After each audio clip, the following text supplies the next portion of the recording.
जय श्री माता जी, श्री आदिशक्ति श्री माता जी, श्री निर्मला देवी माँ की जय हो। जय हो माँ। हे श्री माता जी के सामने हम दिया जलाकर दोनों हाथों को फैलाकर आदिशक्ति श्री माता जी के सामने हम बैठ कर प्रार्थना करते हैं। अपनी समस्याओं के लिए, अपनी परेशानियों के लिए उनसे प्रार्थना करते हैं, माँ मेरी समस्याएं दूर कर दीजिए, मेरे कष्टों को दूर कर दीजिए। इस प्रकार से हम माँ के सामने प्रार्थना करते हैं तो माँ हमारी विनती प्रार्थना स्वीकार करती है। आज मैं आपको कुछ बातें ऐसी बता रही हूँ जो हमारे परिवार से संबंधित हैं। जैसे बच्चे परेशान करते हैं, चिड़चिड़े होते हैं। बच्चों का अपना दोष नहीं होता है, वे अबोध होते हैं। अगर हमसे कोई गलती होती है तो उसका असर बच्चों पर होता है। सभी को अपने बच्चों की नज़र उतारनी चाहिए। दाएं हाथ में नमक और सरसों, बाएं हाथ में काली मिर्च और लाल मिर्च लेकर दोनों हाथों से शेष तार पर क्रॉस बनाते हुए 3 बार ऊपर से नीचे करें, फिर इसे जलाकर समाप्त कर दें। ये सब श्री माता जी की तस्वीर के सामने और दीपक जलाकर करें।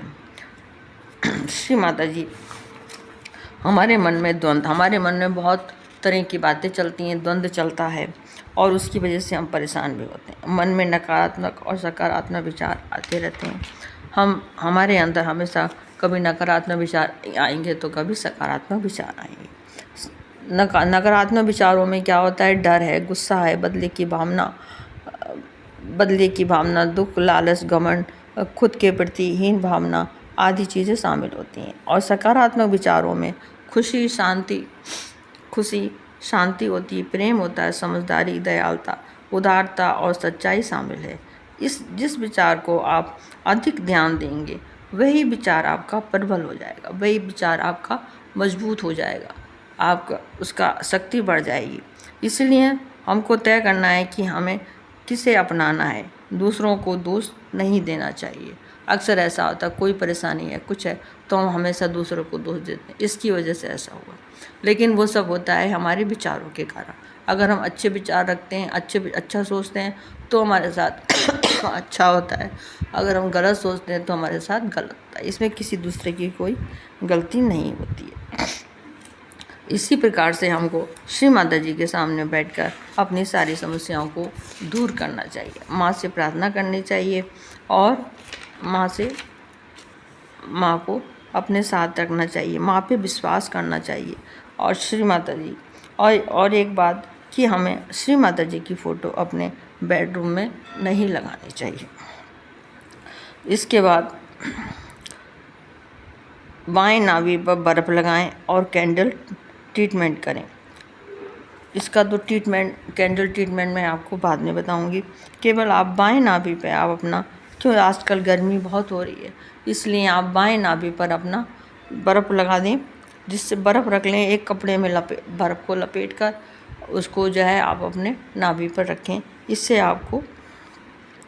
आपकी जो है अंदर की गर्मी समाप्त होगी और आपकी जो है जो भी आपको परेशानी हो रही है गर्मी की वजह से, वो सब बाधा दूर हो जाएगी। अपने अंदर माँ से प्रार्थना करें, माँ मुझे आप संतुलन दीजिए, माँ मेरी समस्याओं का समाधान कीजिए। दांतों में दर्द, अक्सर लोगों के दांतों में दर्द होता है। दांतों में दर्द हमारे हंसा चक्र के खराब होने से होता है। हंसा चक्र हमारे दोनों भौहों के बीच में जो स्थान है वो हमारा हंसा चक्र है, वो हंसा चक्र हमारे जब खराब होता है तो हमारे दांतों में दर्द होता है। श्री हंस का श्री मंत्र लें और हंस चक्र पर कैंडलिंग करें। ये भी मैं आपको बाद में बताऊंगी कैसे कैंडलिंग करनी है। सबसे सरल चीज़ है कि आप एक जो आई ड्रॉप आता है, जब वो खाली हो जाए उसमें आप थोड़ा सा गाय का घी उसमें आप भर लें और थोड़ा सा घी, 1 बूंद घी आप रात में सोते समय अपने नाक में डाल लें, केवल 1 बूंद। और अगर नहीं आप डालते हैं तो आप नाक में अपना मक्खन लगा सकते हैं, उससे भी आपका हंसा चक्र शुद्ध हो जाएगा। हंसा चक्र शुद्ध होने पर आपकी जो है दांतों वाली समस्या दूर हो जाएगी। फिर गर्म पानी का महत्व, हम सवेरे सवेरे गर्म पानी पीते हैं। क्यों पीते हैं? बहुत से लोग गर्म पानी क्यों पीते हैं? गर्म पानी, सुबह सुबह गर्म पानी पीने में नमक मिलाकर गरारे करें और गर्म पानी पीने से हमारी पाचन में सुधार होता है। गर्म पानी में हम थोड़ा सा नमक मिला लें और उसको पिएं, उससे हमारी पाचन क्रिया सही होती है। अब है कैल्शियम और फास्फोरस की कमी। हमारे शरीर में अक्सर कैल्शियम कमी हो जाता है, कभी कुछ और चीज़ कमी हो जाती है। तो कैल्शियम और फास्फोरस की कमी के लिए, कैल्शियम और फास्फोरस की ये कमी से हड्डियाँ और दांतों में भी कमजोरी आती है। बाईं और दाएं विशुद्धि पर ध्यान करें, उसे शुद्ध करें। जब हमारे अंदर कैल्शियम कमी हो या फास्फोरस की कमी हो तो हमको दाएं विशुद्धि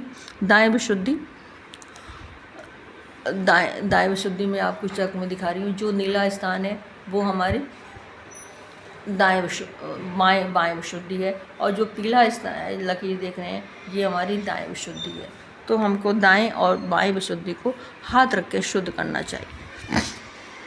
अपना बायां हाथ श्री माता जी के सामने और सीधा हाथ हम जो है अपने बाएं विशुद्धि पर रखेंगे। बाएं मतलब कंधे का और गले का जो जोड़ है ये हमारी बाएं विशुद्धि है, इस पे हम हाथ रखेंगे और इसको माँ से प्रार्थना करेंगे, माँ